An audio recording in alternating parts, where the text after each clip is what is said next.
കേരളത്തിലെ തദ്ദേശ തെരഞ്ഞെടുപ്പ് തീയതി പ്രഖ്യാപിച്ചു. കേരളത്തിൽ 2 ഘട്ടങ്ങളിലായിട്ടായിരിക്കും തെരഞ്ഞെടുപ്പ് നടക്കുക.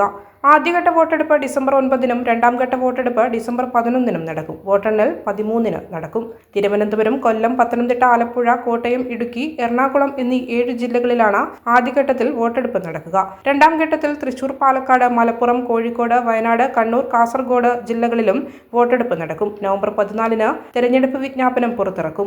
നാമനിർദ്ദേശ പത്രിക നവംബർ 21 വരെ നൽകാം. തെരഞ്ഞെടുപ്പിനായുള്ള എല്ലാ ഒരുക്കങ്ങളും പൂർത്തിയായതായി സംസ്ഥാന തെരഞ്ഞെടുപ്പ് കമ്മീഷണർ വാർത്താസമ്മേളനത്തിൽ അറിയിച്ചു. സംസ്ഥാനത്ത് പെരുമാറ്റച്ചട്ടം നിലവിൽ വന്നു. മട്ടന്നൂർ നഗരസഭ ഒഴികെയുള്ള 1199 തദ്ദേശ സ്ഥാപനങ്ങളിലേക്കാണ് തെരഞ്ഞെടുപ്പ് നടക്കുക.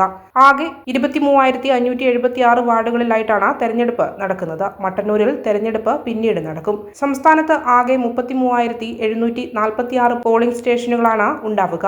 1,37,922 ബാലറ്റ് യൂണിറ്റുകളാണ് തെരഞ്ഞെടുപ്പിനായി സജ്ജമാക്കിയിട്ടുള്ളത്.